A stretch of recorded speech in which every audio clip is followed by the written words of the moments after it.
Vamos a orar. Padre, ponemos este tiempo en tus manos, Dios. Gracias por la oportunidad de leer tu palabra. Gracias porque podemos adorarte, Dios, cantar juntos. Padre, te rogamos que nos ayudes a poder concentrarnos en ti, en lo que tienes para nosotros, Padre. Y Dios, te bendecimos. Amén. Capítulo 2 de Segunda de Timoteo. Dice: Tú pues, hijo mío, esfuérzate en la gracia que es en Cristo Jesús. Lo que has oído de mí ante muchos testigos, esto encarga a hombres fieles que sean idóneos para enseñar también a otros. Como estábamos hablando la semana pasada, esta es la última carta de Pablo antes de morir. Está escribiendo desde la prisión, está pronto a ser ejecutado, y vemos que en medio de esa dificultad él escribe algo más para su hijo en la fe, Timoteo, y algo más para todos nosotros de parte de Dios. Ahora, Timoteo, lo vimos en capítulos pasados, era una persona que a lo mejor la hemos idealizado como, no sé, como el superpastor o algo así raro, pero era una persona que amaba al Señor, sí, una persona que tenía dones, sí, pero también era una persona enfermiza, una persona tímida, una persona que tendía a desanimarse, pero nada de eso era un impedimento para Dios, para utilizar a una persona con estas debilidades, y no hablando de pecados, sino esas deficiencias. No era un impedimento. Probablemente hubiéramos esperado de Pablo: échale ganas, pero lo que dice aquí es: tú pues, hijo mío, esfuérzate. Pero ¿esfuérzate en qué? Dice: en la gracia que es en Cristo Jesús. Vemos que Moisés, cuando escribe a Josué, le dice: esfuérzate también. Vemos a David cuando le escribe a Salomón, le dice: esfuérzate, sé hombre. Y quiero que podamos notar que hay una diferencia entre el esfuerzo que debemos y podemos poner como seres humanos, pero el esfuerzo que Pablo le está describiendo aquí a Timoteo es un tanto diferente. Dice: esfuérzate en la gracia que es en Cristo Jesús. Podemos idealizar cómo deberíamos de vernos como creyentes. Podríamos pensar cuál es el pasado que deberíamos de tener o cómo es que deberíamos de vernos. Pero la verdad es, y lo estuvimos viendo como estábamos en Corintios, es que a lo vil, a lo menospreciado escogió Dios. A personas con muchas dificultades, con debilidades, con problemas. Eso somos. Y si tú te quieres creer, no, pues yo no. Dice la Biblia que no tengamos un concepto más alto de nosotros que el que deberíamos de tener. Nosotros todos tenemos algún problema con el que estamos batallando. Y Pablo le escribe a Timoteo en ese contexto como la lucha que tenemos no es contra carne y sangre. Tus fuerzas o tu echarle ganas no va a ser suficiente. Necesitas esforzarte en la gracia que Dios nos ha dado, la gracia que es en Cristo Jesús. Esta semana le escribí a un hermano precisamente este versículo. Hay ciertas áreas en nuestra vida con las cuales son difíciles tratar. Ciertas áreas que son difíciles para nosotros. Y posiblemente has dicho: ya lo intenté varias veces. Ese es el problema, que tú lo has intentado. Pero cuando decimos esfuérzate en la gracia que es en Cristo Jesús, estamos diciendo lo que dice también Hebreos, que es el resultado de estar acudiendo constantemente a ese trono de gracia. Una persona que por sus méritos intenta algo tocante a lo espiritual es insuficiente. El camino es acercarnos constantemente a Dios una y otra vez, pedir de su ayuda, acercarnos a la palabra, acercarnos a través de la oración, buscar a otros creyentes, estar recurriendo constantemente a Dios.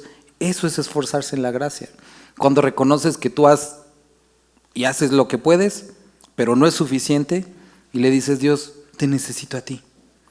Y eso es lo que dice: hijo mío, esfuérzate en la gracia. No sé si ustedes pasaron o están pasando por algo similar, pero cuando empiezas en el evangelio a veces empiezas con muchas ganas, empiezas por la fe y dices: no, esto Gracias Dios por lo que hiciste. Y empiezas tristemente muchas veces a depender de la ley, de buenas obras, pero tenemos que recordar que no solamente la salvación es por gracia, también la santificación es gracia. Y necesitamos constantemente estar acudiendo a Dios porque es algo que por nosotros no podemos hacer. Entonces, tú pues, hijo mío, esfuérzate en la gracia que es en Cristo Jesús. Versículo 2. Lo que has oído de mí ante muchos testigos, esto encarga a hombres fieles, que sean idóneos para enseñar también a otros. Entonces, primero describe hombres con problemas, hombres comunes, pero con la gracia pueden ser transformados. Después le dice, lo que has oído de mí. Y Pablo le está diciendo a Timoteo, las predicaciones que escuchaste de mí, puedes pirateártelas, úsalas. Oye, pero ¿qué va a pasar con el plagio, derechos de autor? Esto no es mío, esto no me pertenece a mí. Estas palabras son palabras de vida, son palabras de Dios. Y eso que tú escuchaste de mí, eso también háblalo. Es triste ver en lo que hemos caído algunos pastores, en estar buscando todo el tiempo cosas innovadoras, como si algo hubiera de nosotros que pudiera ahora sí servir a las personas. Decimos mucho, si es nuevo no es bíblico, y si es bíblico no es nuevo. Son cosas que siempre han estado ahí, principios inquebrantables, inamovibles, que Dios dio a los hombres para guiar sus vidas, para acercarse a Él. Y eso es lo que Pablo está diciendo, eso que escuchaste de mí, eso mismo enseña. Oye, pero si le ponemos un toque de originalidad, no necesita ser original. Jeremías lo podemos ver, Ezequiel vemos también. Regresa a las sendas antiguas. Pregunta dónde está el camino, transita por él. Eso que ya fue trazado, eso que Dios trazó para nosotros, camina por ese camino. Entonces, Pablo le está diciendo, eso que escuchaste de mí, ante muchos testigos, eso mismo encarga a hombres fieles que sean idóneos para enseñar también a otros. Y como veíamos la vez pasada, no se trata de personas perfectas, sino fieles. Y Pablo dice, tú, con muchas dificultades, esfuérzate en la gracia. ¿Qué es lo que debo de hacer? ¿En qué debo esforzarme? En la gracia. ¿Cuál es el camino que debo seguir? El que Dios ya trazó para ti. Pero si descubrimos, no se trata de descubrir. Ahí está, abierto, claro para ti, la palabra de Dios. ¿Y qué es lo que debes después hacer? Busca a otras personas, a las cuales también puedas transmitir esto que yo te transmití. Lo mismo, enséñales. ¿Qué característica deben tener? ¿Color de ojos, nivel social? No, fidelidad. ¿Para qué? Para que ellos también puedan enseñar a otros. Cuando yo estaba creciendo, algo que apenas se reflexionó, creo que ya se los dije, algo de lo que marcó mi caminar con Dios es que el líder de jóvenes y de adolescentes era el pastor. Y el pastor no estaba enfocado únicamente en los adultos, sino en nosotros. Y por ejemplo, pues tenía 7 años y se hizo, por ejemplo, una obra de niños para de evangelismo, ¿no? Entonces estábamos ensayando los niños y todo eso.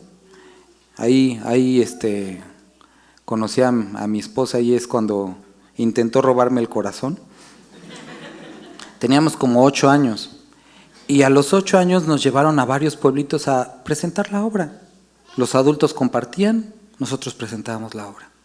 Entonces, desde pequeños tuvo el atino el pastor de involucrarnos, cosas simples. Una obra, a lo mejor nosotros no entendíamos muy bien, pero sabíamos que hablábamos de Jesús.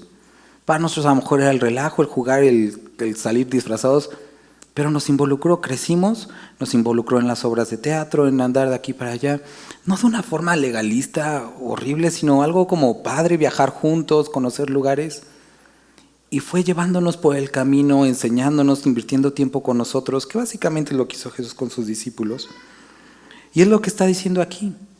La comunión entre creyentes tiene un propósito, que podamos edificarnos. Oye, pero no sabemos mucho, no somos los mejores. Ese es exactamente el punto. Necesitamos la gracia de Dios.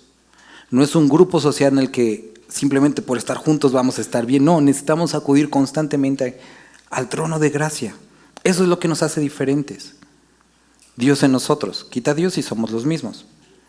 Dios, la gracia, nos esforzamos en la gracia. Después, ¿qué? Las pláticas, lo que nos enseñamos, lo que transmitimos, no es ni nuestra originalidad, ni nuestro carisma, sino es lo que ya está escrito, las palabras de vida. Y después necesitamos tener por urgente poder transmitirlo a otras personas que puedan ser fieles y que puedan enseñar después a su vez a otros el camino del Señor. Si nosotros olvidamos esto, ten por seguro que vas a ser la última generación de creyentes. Por lo menos que tú hayas influenciado. Necesitamos influenciar a los demás para caminar en Cristo. Esto es lo que hizo Pablo.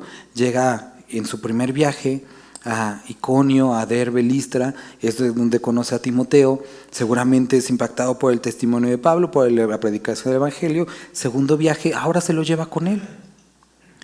Encarga a hombres fieles. Y ahora Timoteo está encargado de otros pastores. ¿Vale? Entonces dice a hombres fieles que sean idóneos para enseñar también a otros.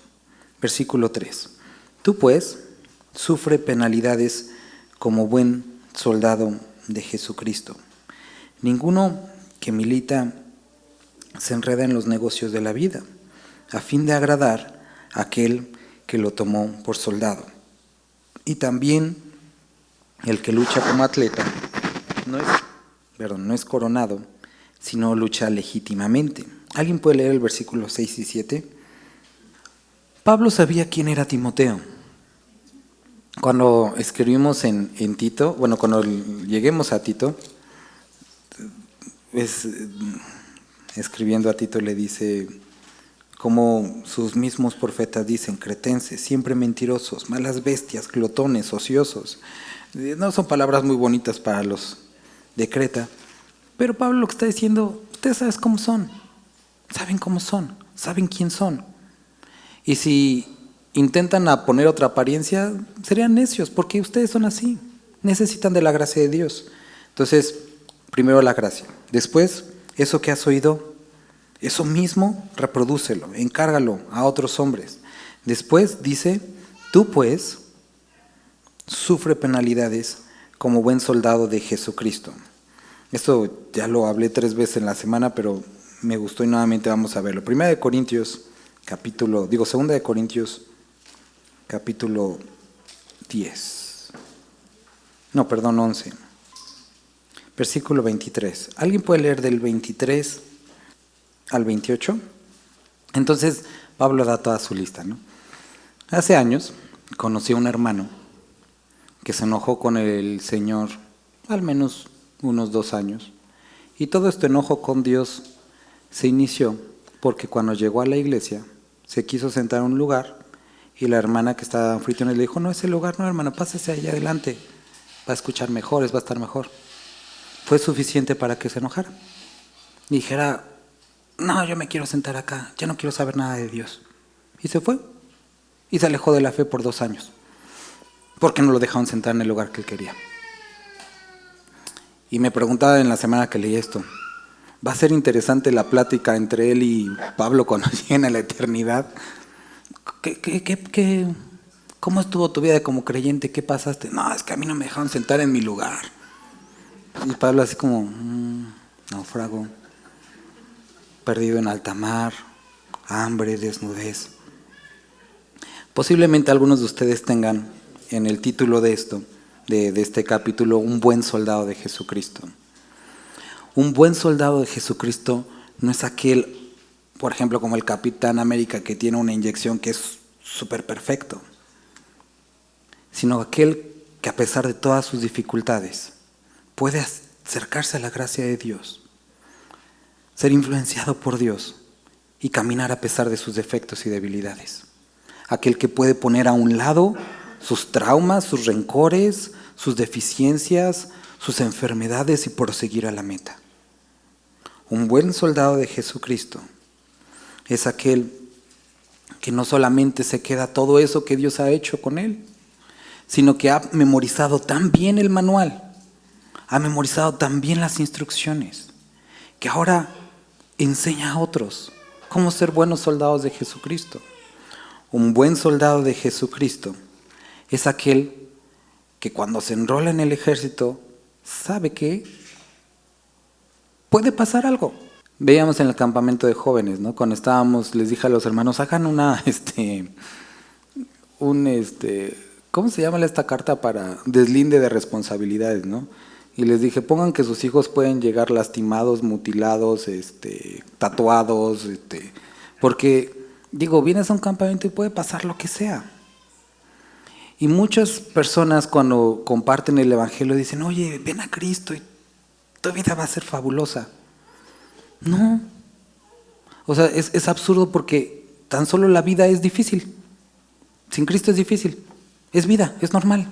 Te enfermas, te hacen caras, se te cierran. La persona está enfrente con el SIGA y se está pintando, como una hermana hace en la mañana. Es difícil la vida. Súmale el cristianismo, que es caminar en piedad, en fe. Es difícil. Y aquí dice, tú como buen soldado, estoy leyendo otra cosa, tú como buen soldado sufre penalidades. Entonces, debes de estar abierto a que va a haber dificultades. Y no seas chillón. Vivimos en un tiempo en el que todo el mundo se ofende, se inconforma. La otra vez mi hija me sorprendió con, eso me ofende. Dije, ahora, ¿de dónde aprendiste esta palabra tú? O sea, no puede ser que tan chiquita ya esté ofendida por, ya ni creo que se ofendió por algo del perro o algo así. Digo, no inventes. Pues ahí sigues y das vueltas porque pues así es la vida. Así es. Y no podemos vivir ofendidos ni pensando que nada debería de pasarnos.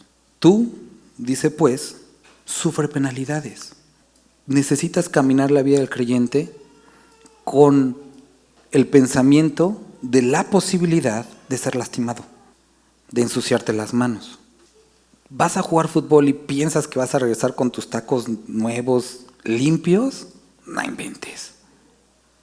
Vete a caminar a la plaza con tus tacos si quieres. Pero si vas a jugar se van a ensuciar. Posiblemente te raspas. Es parte de tus sobrepenalidades como buen soldado de Jesucristo. Después dice, ninguno que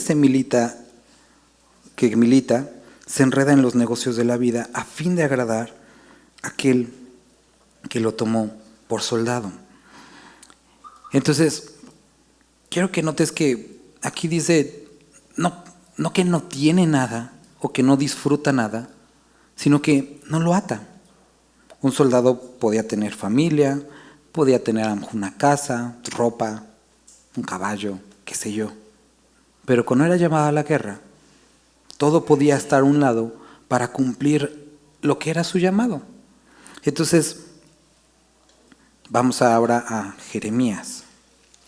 Eso también lo vimos en la semana, pero me gustó para volverlo a repetir. 29. Estas son las palabras de la carta del profeta Jeremías, que envió de Jerusalén a los ancianos, que había quedado a los que fueron transportados a los sacerdotes. Bueno, es la introducción. Esta es la carta que escribieron a todos los que estaban en la deportación. Decía así, versículo 4. Así ha dicho Jehová de los ejércitos, Dios de Israel.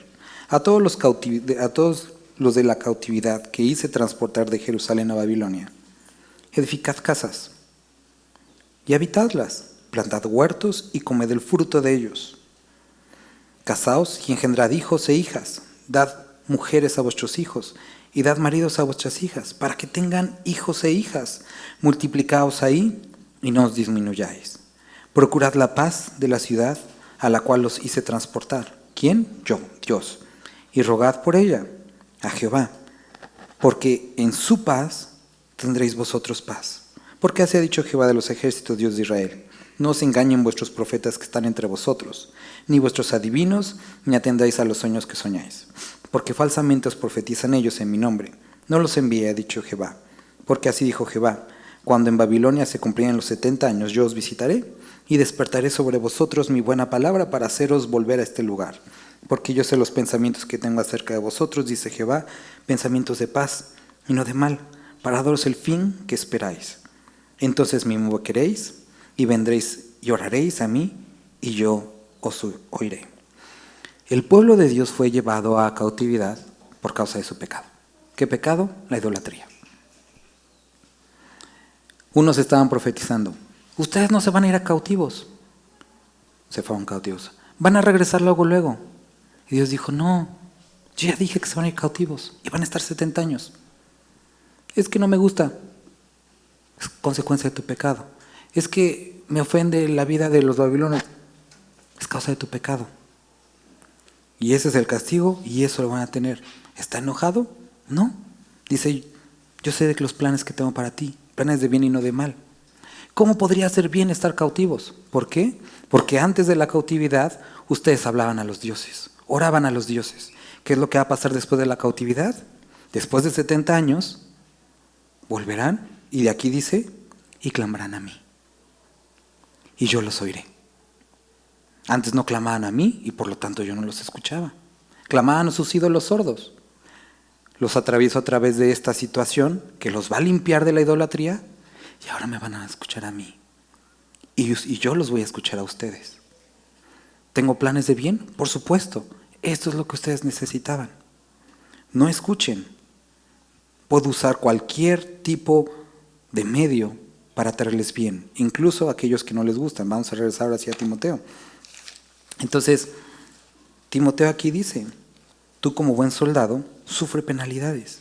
Pero es que muchas veces no me gusta, sí, pero Dios tiene propósito, tiene algo que quiere hacer contigo y planes de bien. Y muchas veces, como también dice Hebreo, a la presente ninguna disciplina es causa de gozo, pero después tiene un fruto apacible. Entonces, dice: ninguno que milita se enreda en los negocios de la vida a fin de agradar a aquel que lo tomó por soldado. Y hay cosas, muchas, en algunos pocos, en algunos más, que tendrás que separarte. ¿Pero por qué a tal hermano no le pediste eso? Porque él no lo necesitaba como tú. Y tú necesitas que yo te quite esto para que puedas estar cercano a mí. ¿Pero por qué? Porque eres un necio y de otra forma no lo harías.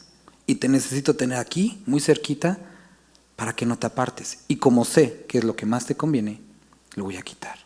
Porque sea manco, cojo, ciego, entras porque entras. Te amo y voy a hacer lo necesario.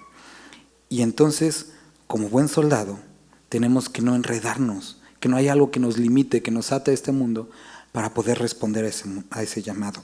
Otra cosa, y es importante porque podamos notarlo: un buen soldado, está bajo autoridad. Sí, nuestra autoridad es Dios, es Cristo. Pero Dios también ha puesto autoridades delante de nosotros, en la iglesia. Y no hablo de esas autoridades raras que le tienes que hablar: oye, pastor, ¿limón o uva? ¿Qué escojo? No hablo de esa idea rara de autoridad, sino de aquel reconocimiento de la fe, el caminar en fe que describe sano la palabra. Aquel o aquella que no camina en autoridad, es difícil que pueda servir. Aquel que no camina en autoridad, es difícil que después pueda presidir. Necesitamos caminar en autoridad, todos necesitamos caminar bajo autoridad. Después dice, y también el que lucha como atleta no es coronado, sino lucha legítimamente. Entonces, un buen soldado no es aquel perfecto, sino que se esfuerza. Un buen soldado es aquel que reproduce esto que ha aprendido. Un buen soldado es el que está bajo autoridad y que no se enreda, no se ata con los negocios de esta vida.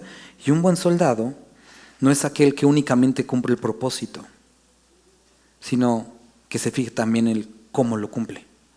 No es suficiente, sabemos que esto no, voy a usar Tomás el ejemplo. No es suficiente con venir aquí a la iglesia. Es el cómo estás aquí y el cómo llegas aquí. Definitivamente Dios puede hablarte, independientemente de si vienes peleando o cerrándote en todo el camino o no. Puede hablarte a pesar de que traigas una buena o mala actitud. Pero la forma en la que vienes describe mucho tu condición. Una persona puede predicar, Pablo dice, algunos predican por contienda, otros predican por algo propio, pero de todas maneras Cristo es predicado.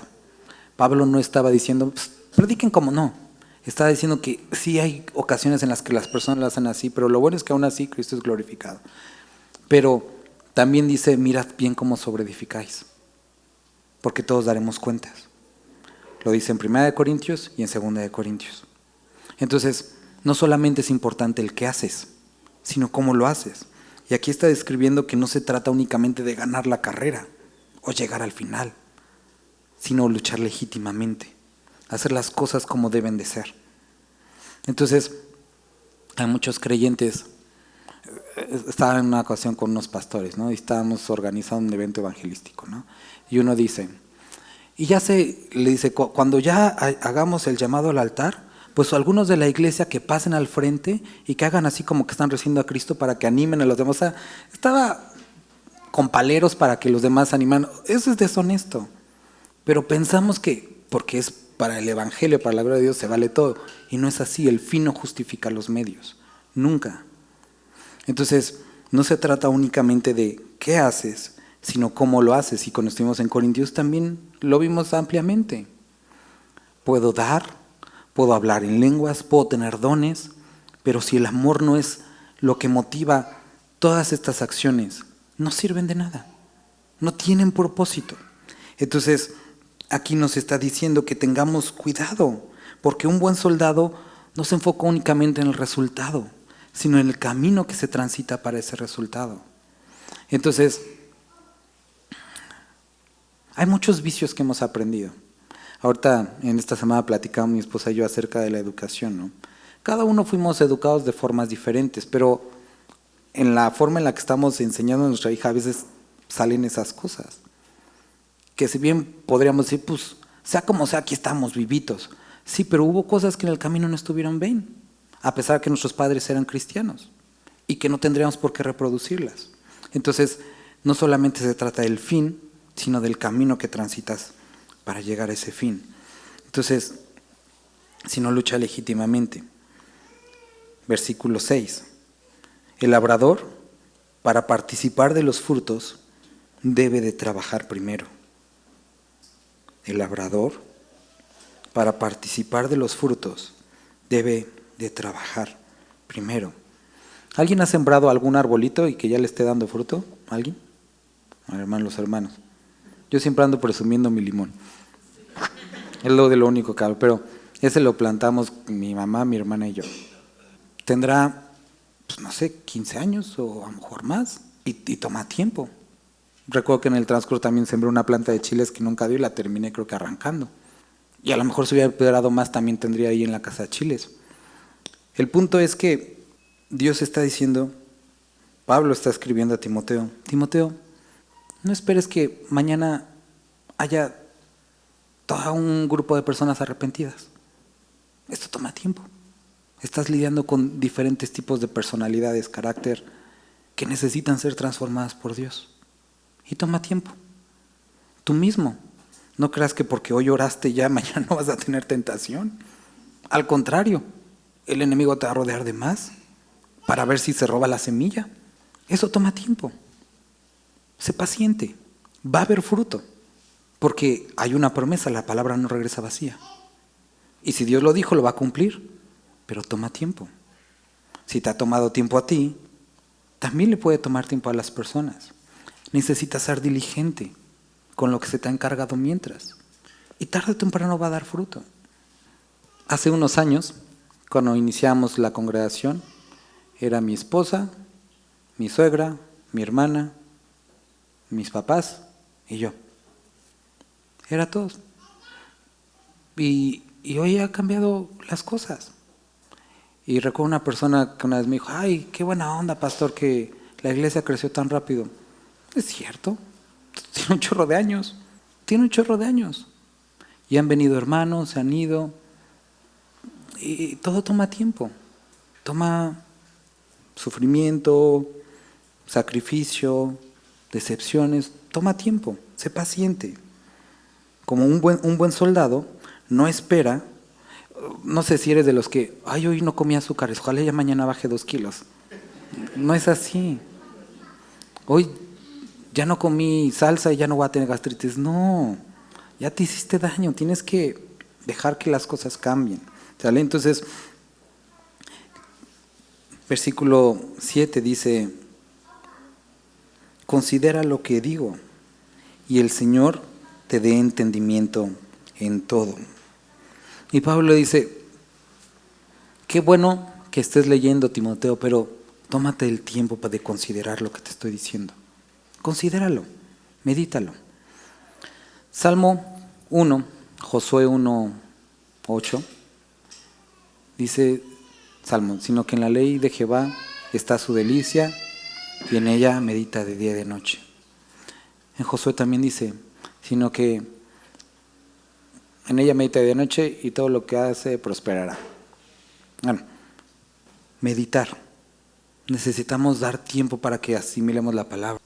En la semana me estaba hablando eso con mi esposa porque luego me dice, oye, porque le digo, voy a ir a estudiar, ¿no? Ya según yo me bajo a la oficina y luego me dice, me encuentra en el jardín cortando el pasto, lo que sea, y me dice, ¿no que ibas a estudiar? Le digo, sí estoy estudiando.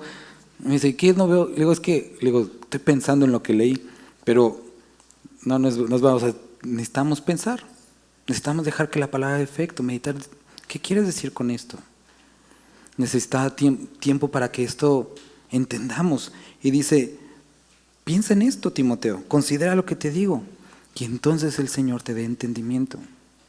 Que de algo intelectual pase a tu corazón, a tu mente, y que se convierta en algo, en una convicción. Que el Señor te dé entendimiento en todo. Entonces un buen soldado de Dios, no es aquel que puede repetir el Padre Nuestro, o que pueda hacer la oración del pecador, o que pueda hacer la oración de los alimentos. Es aquel que ha meditado la palabra de Dios y que la ha convertido en una convicción en su vida. ¿Sale? Entonces necesitamos convicción. ¿Quién a veces, no sé si a alguno de aquí se le hace como ilógico o raro, que un grupo de personas se salga de su casa, vaya a un parque de patinetas, a hacer cosas que ponen en riesgo su vida, a rasparse y regresen contentos? ¿A alguien se le hace raro eso? Es como dices, ¿nada más vas a lastimarte? Cuando estábamos en la iglesia jugando, nos metimos en el torneo, no me acuerdo qué día, pero el chiste es que siempre regresábamos todos lastimados, ¿no? Y me decía mi hija, nada más vas para que te peguen, ¿verdad?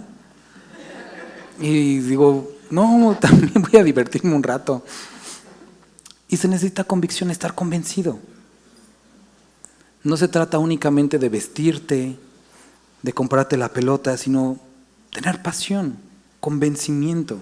Y es lo que está diciendo, necesitas tener entendimiento de lo que estás haciendo, ¿por qué lo haces? Les aseguro, bueno, espero que ya no, ya tenemos bastante tiempo trabajando, pero posiblemente le pregunte a alguien, ¿por qué alzamos las manos? ¿Por qué las alzas?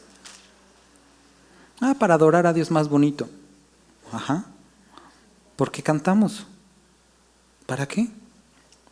Muchos cristianos se han hecho la idea de que, bueno, pues es lo que hace el cristiano, ¿no?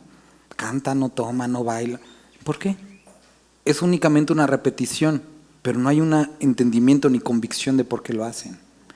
Y necesitamos estar no solamente convencidos, sino entendiendo. Porque no se trata de una fe ciega, sino una fe fundada sobre la palabra de Dios. Es lo que está diciendo.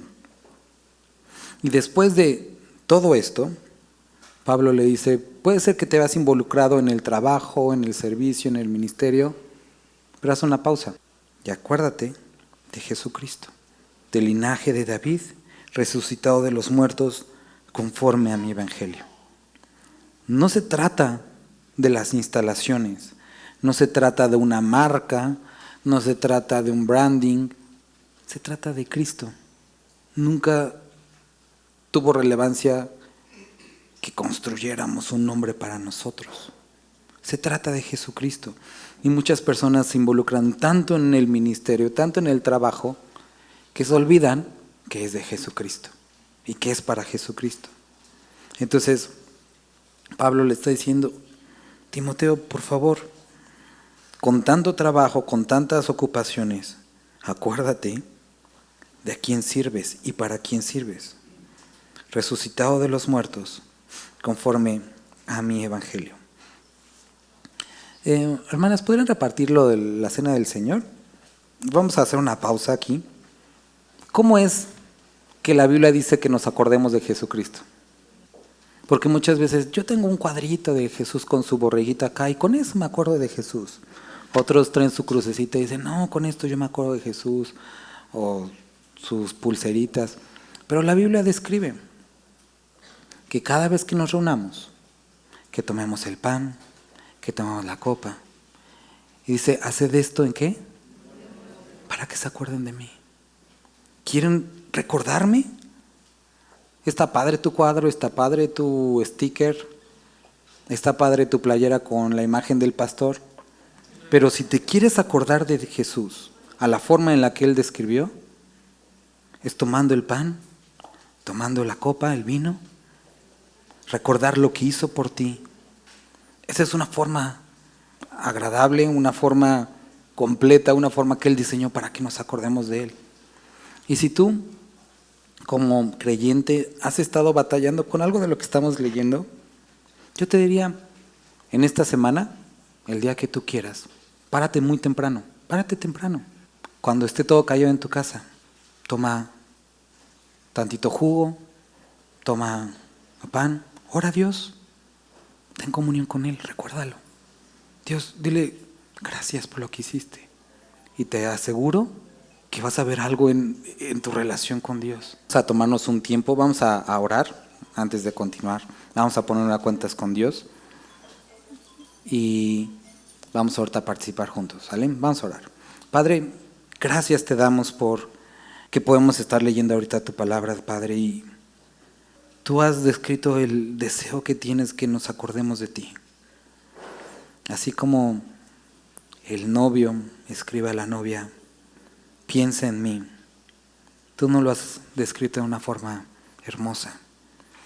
Que podamos tomar esto y recordar lo que hiciste ese día en la cruz por nosotros. Padre, no queremos acercarnos a este recordatorio sin primero pedirte perdón por nuestros pecados, agradecerte por lo que has hecho, Padre. Te rogamos que tú perdones nuestras faltas. Padre, nos arrepentimos, Dios. No queremos hacer vano tu sacrificio, Padre. Te necesitamos y esperamos tu pronta venida, Dios.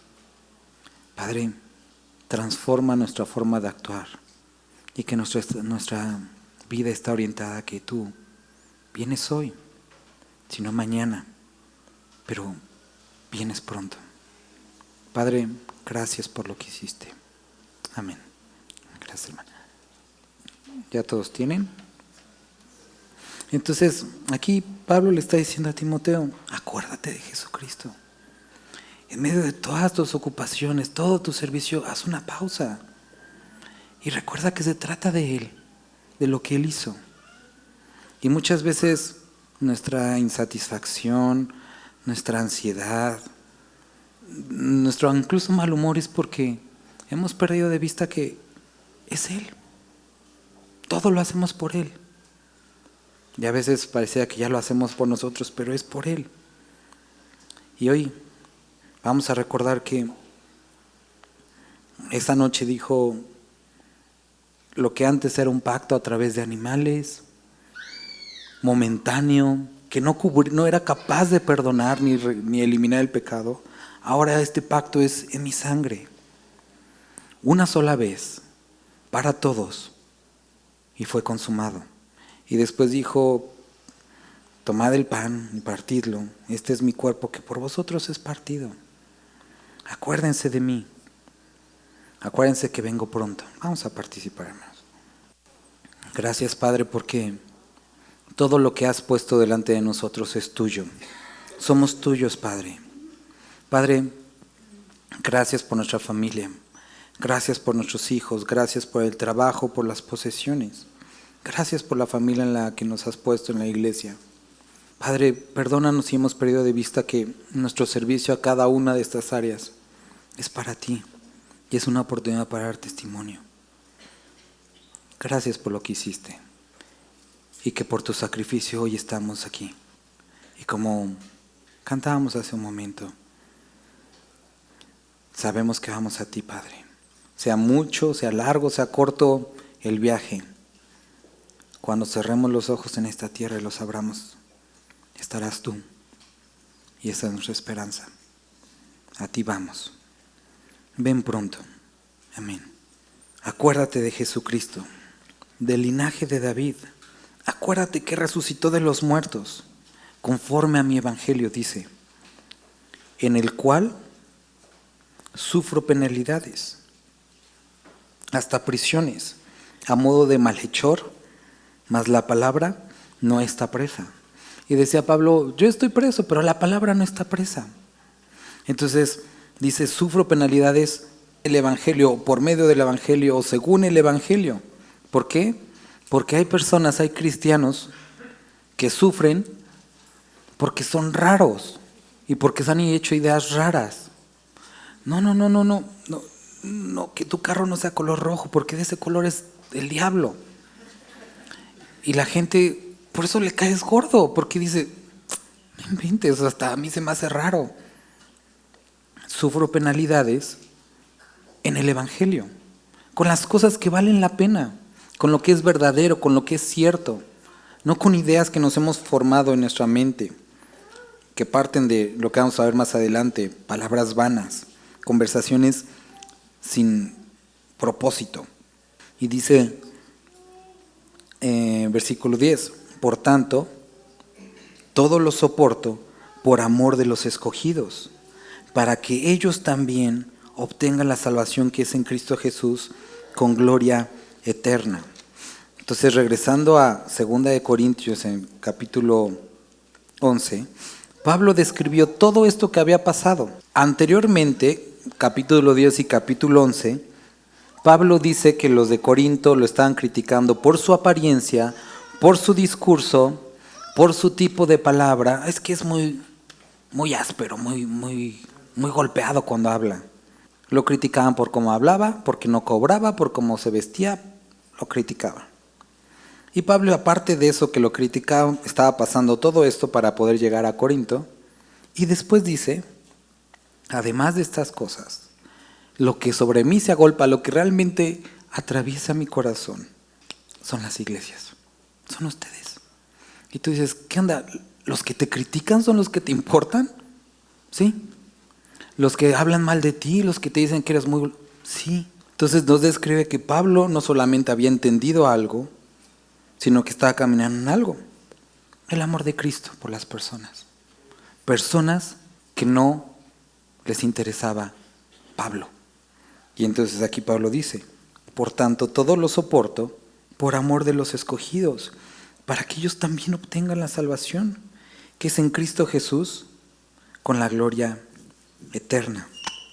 Entonces, un buen soldado no es alguien ensimismado, no es alguien egoísta, no es alguien que se ha metido en la carrera de este mundo de pensar que todo tiene que ver con su satisfacción, con sus propósitos, con sus metas, con sus sueños, sino con los demás, con los que Dios ha llamado, porque entiende que Él ha sido ya llamado, que ya ha sido salvado, pero que hay muchos que no lo han sido, y que por lo tanto Él, sus bienes, su tiempo, es algo sacrificable por causa de los escogidos. No se trata únicamente de mí.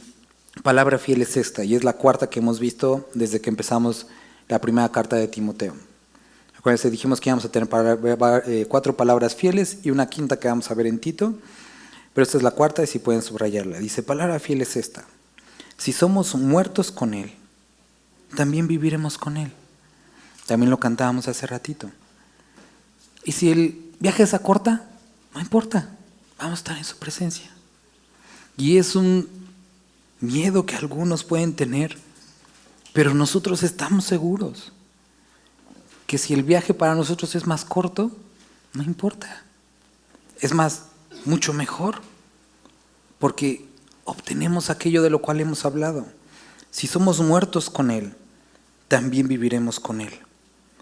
Si sufrimos, también reinaremos con Él. Si le negáramos, Él también nos negará. Si fuéramos infieles, Él permanece fiel. Él no puede negarse a sí mismo. Entonces, Pablo está describiendo que por causa de los escogidos podemos llegar a encontrarnos esto. Ocasiones en las que, hablando de lo físico, podamos morir antes, o ocasiones en las que tengamos que morir a algo de nosotros mismos. Un viaje incómodo en auto, viajar a otros lugares, gastar algo de dinero, quedarnos callados, tener que hablar, tener que vestirnos de cierta forma, qué sé yo. Si sufrimos, entendiendo que el momento para reinar y estar con Él no es este. Este es un momento en el que da igual. Podemos sacrificar cosas. Si le negamos, Él también nos negará. Y no es como cuando sucedió con Pedro, que dicen, bueno, es que ahí se usa la palabra negar. Pedro se vio, no lo estoy minimizando, pero presionado por las circunstancias. Fue probada su fe y fue hallado falto. Pedro se arrepintió y Jesucristo amorosamente se acercó a él en la playa y le dijo, ¿me amas? Y Pedro describe la condición en la que estaba viviendo. Tú lo sabes. Fui un burro. Me dejé presionar, pero sí te amo, tú lo sabes. Realmente nunca dejé de amarte. Tuve miedo de morir y olvidé que iba a ir a ti. Pero te amo. Jesús lo vuelve a llamar.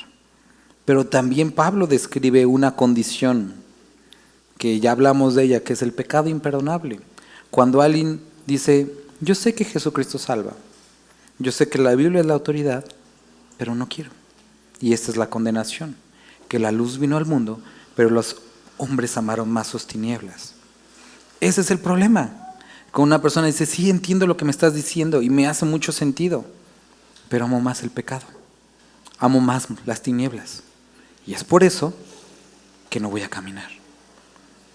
Si le negamos, Él también nos negará. ¿Por qué? Porque caemos en una condición en la que Él ya ha dado el camino al Padre y no queremos transitarlo. No hay forma.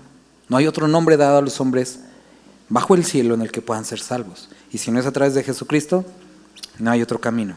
Y si fuéramos infieles, como lo hemos sido, y como seguramente algunos lo fuimos esta mañana, y ayer, el día de antier, Él no dice, me hicieron, ahora yo les hago.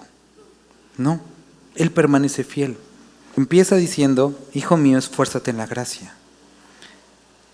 Tu Padre no está desde el cielo viéndote. Creo que ya pisó mal. Perdió la salvación. Él no está con esa condición. Él no es infiel. Él es fiel a sus promesas, a la salvación que te ha dado. Él no está buscando de hacerte caer. Él no puede negarse a sí mismo. Si fuéramos infieles, Él permanece fiel. Él no puede negarse a sí mismo. Recuérdales esto. Exhórtales delante del Señor a que no contiendan sobre palabras, lo cual para nada aprovecha, sino que es para perdición de los oyentes. Entonces, pastor, ¿cree que hay un fundamento bíblico para el uso de cubrebocas? Ay, deja de molestar con estos rollos absurdos. Haz lo que quieras. Haz lo que quieras. Es más, enrédate una cobija si quieres y ven a la reunión. Recuérdales y exhórtales delante del Señor a que dejen de perder el tiempo en palabras las cuales nada aprovechan. Cuando nos metemos en asuntos secundarios, pantalón o vestido, cabello pintado o cabello sin pintar, corbata o no corbata, moño, da igual. No se metan en ondas raras. Procura con diligencia presentarte a Dios aprobado como obrero que no tiene de qué avergonzarse, que usa bien la palabra de verdad. Porque también el hombre y la mujer de Dios que han aprendido la palabra, que han meditado en ella, como la palabra es útil para enseñar, para redarguir, para instruir en toda justicia, pueden caer en una tentación y en un problema y en un pecado. Utilizar la palabra como arma para dominar a los demás. Y aquí dice, procura, ten cuidado, sé diligente en presentarte a Dios aprobado. ¿En qué contexto está hablando? Como un obrero que no tiene de qué avergonzarse porque usa bien la palabra de Dios.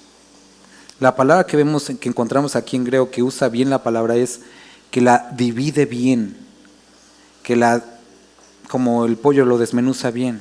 Es decir, que no utiliza versículos para nada más manipular a las personas y obtener lo que quiere de ellas. Que no dice, bueno, es que Jesús dice que bendijo el vino, entonces yo voy a tomar. Que utilice ese tipo de cosas. Como Dios dijo que vio que todo era bueno y la marihuana también la creó Dios también. Que utiliza bien la palabra de verdad, que le da su justo contexto, no para sus propósitos, no para manipular a los demás. La Biblia dice que Dios ha mandado alegre, entonces sean alegres y den, que usa bien la palabra de verdad. Entonces existe un peligro, que cuando tenemos la palabra de Dios, la usemos para nuestro beneficio y no para lo que fue diseñada, que es edificar y acercarse a Dios. Esto dice, ten cuidado tú, sé diligente tú en presentarte delante de Dios aprobado. Eso quiere decir que cuando no usamos la palabra de Dios bien, nos presentamos como obreros desaprobados y obreros que dan vergüenza, porque teniendo palabra de vida y poder de Dios para salvación, lo han convertido poder adquisitivo y para obtener sus bienes. No. Ten cuidado de cómo usas la palabra. Mas evita profanas y vanas palabrerías, porque conducirán más y más a la impiedad. Entonces, ten cuidado cuando estas palabras son el tema de conversación de cada día, porque lo único que producen es impiedad. Cuando divides a una iglesia así, Lutero, Calvino o Arminio. Siéntense aquí los de Calvino, siéntense ahí. Hermanos, conduce más y más a la impiedad. Es que a mí me gusta más la onda reformada. No, es que yo soy más carismático. A mí me gusta más lo de remolinear. Está bien, hermano. Remolinea en tu casa o remolinea donde tú quieras, pero esas cosas lo que usa es más impiedad. Y su palabra carcomerá como gangrena, de los cuales son Himeneo y Fileto, que se desviaron de la verdad diciendo que la resurrección ya se efectuó y trastornan la fe de algunos.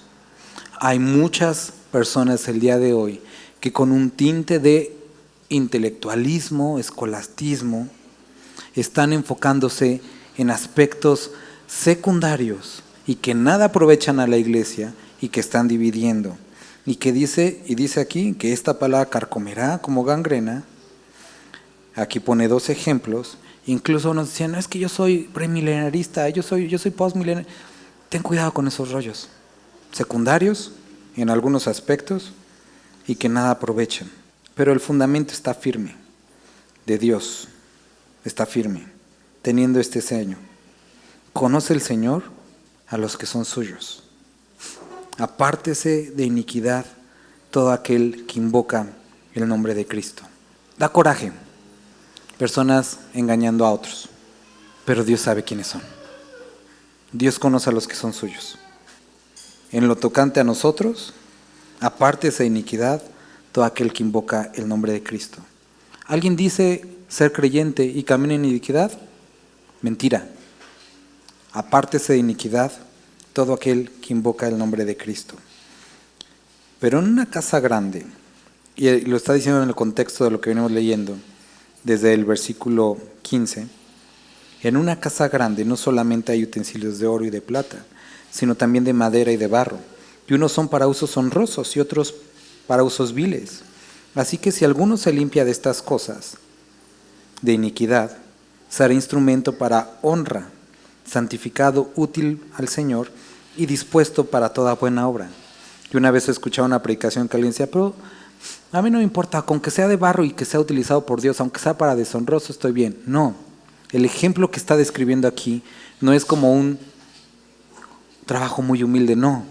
Está hablando de un grupo de personas que por involucrarse en aspectos vanos, triviales, se han apartado a iniquidades, se han involucrado en iniquidad, y lo que han hecho es que de ser instrumentos útiles se han convertido en instrumentos de iniquidad, que no sirven, que no tienen función. Y aquí la palabra de Dios nos anima, que si alguno se despoja de estas cosas, de vanas palabrerías, de profanas palabrerías, de iniquidad, entonces seremos útiles, santificados al Señor y listos para toda buena obra, para lo que Dios tenga. Versículo 22. Huye también de las pasiones juveniles. Huye también de las pasiones juveniles. Y una vez hace tiempo ya hablamos de este versículo, creo que un día hablamos de este versículo en particular. Las pasiones juveniles no son únicamente propias de los jóvenes. No se refiere tampoco únicamente, como en algunas ocasiones se le ha dado el enfoque a la parte sexual. No es únicamente eso. Las pasiones juveniles son todas aquellas experiencias y cosas que producen en la mente y en el corazón del hombre caos, y que a cierta edad son como muy notorias, pero que una persona puede tenerlas a toda edad. Está el tiempo de la secundaria, cuando todos los mundos andan de novios y llegas todos los días a la escuela y hay alguna niña chillando porque ya no le hicieron caso, y el otro enojado, y dos que no se hablan. Pasiones juveniles, propias de la edad. Pero a veces ves a hermanos 40, 50, y todos alocados, como niños de secundaria. Huye de las pasiones juveniles. Ya no es de tu edad. ¿Tienes madurez en el Señor? Deja eso para los niños. Tú camina en el Señor. Luego hay hermanas que dicen, ay, hermano, por favor oren por mi niña, porque pues ahí tiene unos problemillas. ¿Cuántos años tiene su niña? Tiene 52. Ay, oren. Pasiones juveniles. Hay cierto momento y hay cierta época en las que dices, bueno, es medio normal. Pero si llegas a cierta edad y de repente te da la rebeldía y que ya el hermano que antes andaba de trajecito de repente ya anda con el pelo suelto, dices, no te queda porque nunca fuiste así. Si así hubiera sido toda tu vida, te lo creo, pero no fuiste así. Entonces, huye de las pasiones juveniles. Hay ciertas cosas que ya no son propias de la madurez y el camino que tienes del Señor. Huye de eso y sigue. Entonces no solamente se trata de quitar, sino sustituir la justicia, la fe, amor y la paz. ¿Con quién? ¿Con quién? ¿Y en dónde encuentras a estos?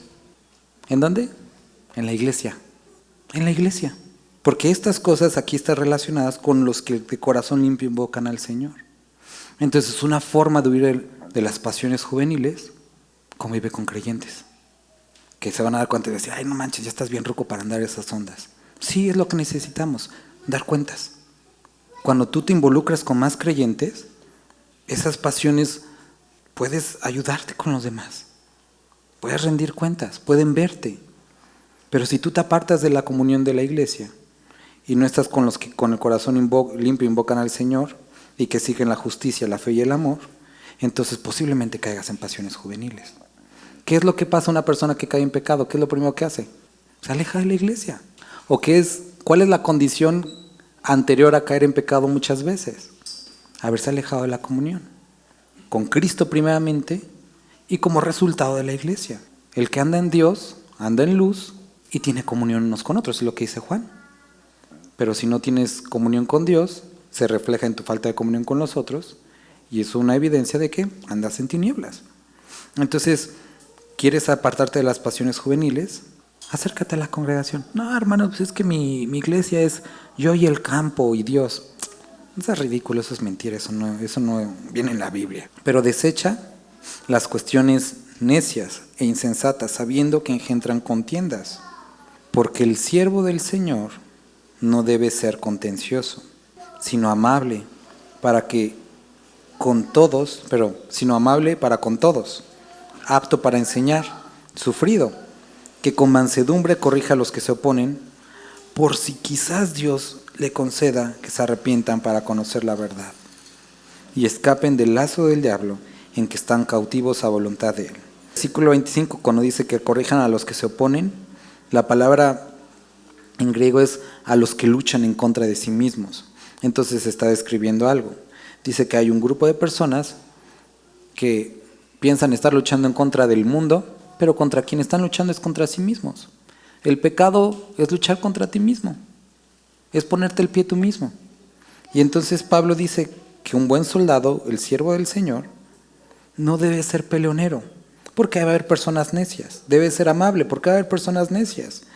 Debe ser apto para enseñar, porque va a haber personas necias. Debe ser sufrido, porque va a haber personas necias. Debe tener mansedumbre, porque va a haber personas necias, porque ellos se están poniendo el pie a sí mismos.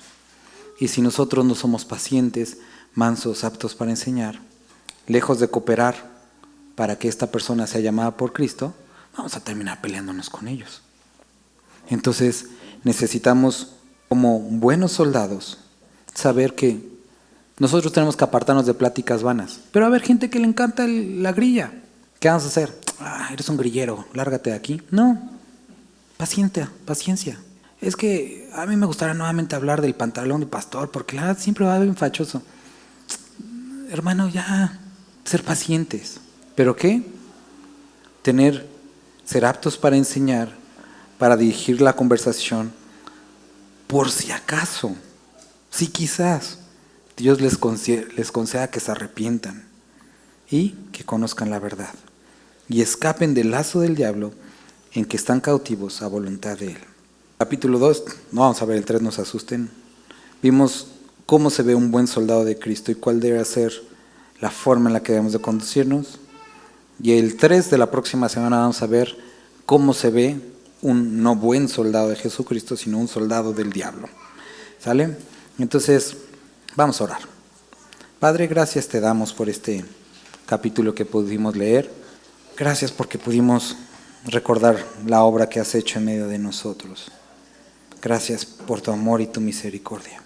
Te necesitamos, Padre, y rogamos que nos ayudes, Dios, que podamos caminar en ti, en verdad y en amor.